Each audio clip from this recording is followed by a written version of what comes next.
Bir dona yoki umuman tishingiz yo'q. Siz buni muammo emas deb hisoblaysiz. Bu vaqtlar o'tgan sari jag' suyagingiz yemirilib ketishi yoki bo'lmasam yuz ko'rinishingizga ham juda katta ta'sir qiladi. Bugungi videoda shu muammoga yechim haqida gaplashamiz. Bu videoni oxirigacha ko'ring, like bosing va yaqinlaringizga jo'natib qo'ying. Men Saydullayev Surat 10 yillik tajribaga ega vrach-stomatologman. Asdental klinikasi asoschisiman. Biz jamoamiz bilan zamonaviy stomatologiyani barcha turdagi muammolarni hal qilib beramiz. Bugun sizga tishsizlikdan qutulish zamonaviy usullarini ko'rsatamiz. Demak, bizani hozir ikki xil inson kuzatayotgan bo'lishi mumkin. Bir yoki bir nechta tishlari yo'q inson yoki bo'lmasam umuman tishsizlikdan qiynalayotgan bemorlar kuzatayotgan bo'lishi mumkin. Hozir sizga ikkalasi to'g'risida ham ma'lumot beramiz. Birinchi turdagi bemorlarimiz tishlari zararlangan, lekin yo'qotilmagan. U tishlarni plomba yordamida restavratsiya qilib bo'lmaydi. Biz ularga tishlarni ozgina chaqlagan holatda qoplama qilib koronka bilan tiklab berishimiz mumkin. Koronkani turlariga keladigan bo'lsak, metallitskiy, qimmatbaho yoki bo'lmasam tilla koronkalar, metal keramika, asosiy metal, usti chinni qoplamasi bilan qoplangan metal keramika koronkalar va sirkonviy, sirkon toshidan yasalgan, usti keramik qoplama bilan qoplangan sirkonviy koronkalarga bo'linadi. Koronka bilan faqatgina zararlangan tish to'qimasini tikla olamizmi yoki yo'qotilgan tish o'rnini ham tiklasa bo'ladimi? Tasavvur qiling, bu joyda tishingizni yo'qotdingiz. Biz buni o'rnini ikkita yonidagi sog'lom tishlaringizni chaqlash bilan o'rniga mostovidniy koronkalar qo'yib berishimiz mumkin. Bular ya'ni 3 ta dona koronka qo'yiladi. Ikkita sog'lom tishingiz ustiga koronka, o'rtadagisi most vazifasini bajaruvchi tish hisoblanadi. Ya'ni bir-biriga ulangan mostovidniy koronka bilan to'ldirib beramiz. Xo'p, endi siz xohlashingiz mumkin, sog'lom tishlaringiz zararlanishini xohlamaysiz.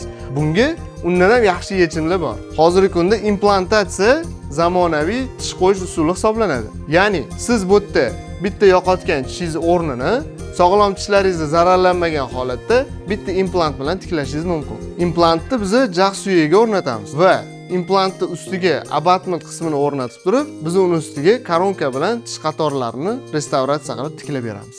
Biz bu implant qo'yish bilan yonidagi ikkita sog'lom tishlaringizga zarar yetkazmasdan tish o'rnini restavratsiya qilib tiklab beramiz. Implantni ko'pchilik o'ylaydi, shurupga o'xshagan jag' suyiga qotiriladigan mahsulot deb o'ylashadi. Implant qimmatbaho metaldan yasalgan, titan asosli, juda ham ko'p birikmalar bilan birikkan, suyakka birikib ketuvchi mahsulot hisoblanadi. Ya'ni implant suyagiga o'rnatilgandan keyin, suyi bilan birikib ketgandan keyin unchunchaga bu chiqib ketib qolmaydi. Implantni rezbali deb tushungan odamlar uchun implantni rezbasi uni ustida emas, ya'ni implantni ichida bo'ladi. Bu ustidagi abatment qismi implantga qotirilish uchun vintoviy fiksatsiya bo'ladi. Bu abatment ustiga biz koronka bilan tishlarni restavratsiya qilib beramiz. Hozirgi kunda implantni juda ham turlari ko'p. Ya'ni koreyskiy, italyanskiy, shvetsarskiy, brazilskiy buni turlari juda ham ko'p. Ya'ni brendi va unga ishlatilgan mahsulot va qo'yilish sohasiga qarab narxlar o'zgaradi. Siz bilan bir dona yo'qotilgan tish o'rnini to'ldirish uchun implant haqida gaplashdik.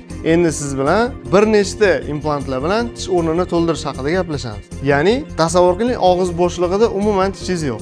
U holatda, misol uchun tepa jag'da 14 ta, pastki jag'da 14 ta tishlaringiz bo'ladi. Ya'ni 28 ta tishlaringiz bo'ladi. Uni o'rnini siz 28 ta implant bilan to'ldirishingiz kerakmi yoki bo'lmasam undan ham kamroq implantlar bilan to'ldirsa bo'ladimi? Hozir men sizga tushuntirib beraman. Misol uchun tepa jag'da 14 ta tish yo'q sohaga 14 ta implant qo'yish shart emas. Hozirgi kunda all-on-4 yoki all-on-6 degan usullar bor. Bular ya'ni 4 ta yoki 6 ta implant bilan butun jag'i to'ldirsa bo'ladi. Hozir siz bilan bir dona yo'qotilgan tish o'rnini to'ldirish haqida gaplashdik. Endi siz bilan bir nechta tishlar yo'qotilgan yoki bo'lmasam umuman tishsizlik holatida qanaqa yechimlar qilish mumkinligi haqida gaplashamiz. Ya'ni sizda ikki xil variant bor. Og'iz bo'shlig'ida umuman tishingiz yo'q. Qo'yishingiz mumkin. Eski usulda syomniy protezlar, ya'ni olib qo'yiluvchi xalq tilida tali tishlar. Bulardan ham foydalansangiz bo'ladi. Buni ham hozirgi kunda zamonaviy usullari bor. Ya'ni buni ham turlari ko'p. Syomniy protez qo'ydirdingiz. Syomniy protez qo'ydirganingizdan keyin baribir odamda o'ziga bo'lgan ishonch qanaqadir bo'lmaydi. Chunki xavotir bo'ladi, og'iz bo'shlig'idan gapirgan holatda yoki ovqat chaynagan holatda ko'pchilik orasida chiqib ketishidan har doim xavotirda yurishadi. Bu syomniy protezlardan uzoq vaqt foydalanishingiz natijasida milklarda atrofiya, suyaklarni kichrayib ketishiga sabab bo'ladi. Bu bora-bora qo'ygan syomniy protezingiz kattalashib, og'iz bo'shlig'ida tushib qolishi yoki bo'lmasa qimirlab ketishi ehtimoli katta. Eng yomoni insonni o'ziga bo'lgan ishonchsizligiga olib keladi. Chunki inson har doim muloqot paytida yoki bo'lmasam ko'pchilik orasida tishlari tushib ketishidan har doim xavfsirab turadi. Bu implantatsiyani nimaga eng zo'r usul deb hisoblaymiz? Misol uchun, jag' suyagida yemirilish kuzatilmaydi yoki bo'lmasam o'sha syomniy protezlarga o'xshab olib qo'yib yurish shart emas. Og'iz bo'shlig'ida ta'm sezish retseptorlari, ya'ni ta'm sezish hissi yana ham ortadi. Chunki syomniy protez qo'yganingizda lunjlar, talyalar yopilib qolganning hisobiga ta'm sezishingiz yana ham pasaygan bo'ladi. Ta'm sezishingiz uchun shu sohalarni ochuv bo'lishi juda ham muhim hisoblanadi. Implantatsiya o'shaning uchun eng yaxshi usul va o'zingizga bo'lgan ishonch yana ham ortadi va kulganda, gapirganda tabassumingiz xuddi tabiiydek chiroyli ko'rinib turadi. Agarda sizni ham tishsizlik muammosi qiynayotgan bo'lsa yoki koronka qo'ydirmoqchisiz yoki implant qo'ydirmoqchisiz, bizga konsultatsiyaga yoziling. Biz sizga bu to'g'risida ko'rib chiqib, to'g'ri maslahatlarimizni beramiz va o'zingizga eng to'g'ri bo'lgan yechimni tanlaysiz. Bizga qanaqa qilib konsultatsiyaga yozilsa bo'ladi? Pastdagi link orqali ulansa bo'ladi. Ya'ni link ustiga bosasiz va u yerda o'z ma'lumotlaringiz, ism, familiyangiz, nomeringiz va qayerdanligingizni yozib qoldirasiz. Biz sizga o'zimiz aloqaga chiqamiz.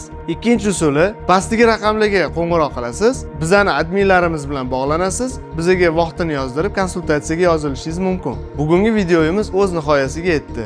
Agar video sizga manfaatli bo'lgan bo'lsa, sizga yoqqan bo'lsa, like bosing, obuna bo'lib qo'ying va o'z yaqinlaringizga jo'natib qo'ying. Sizni nimadir savollar qiziqtirsa, kommentariyada o'z fikrlaringizni bildirishingiz yoki bo'lmasa savollaringizni qoldirishingiz mumkin.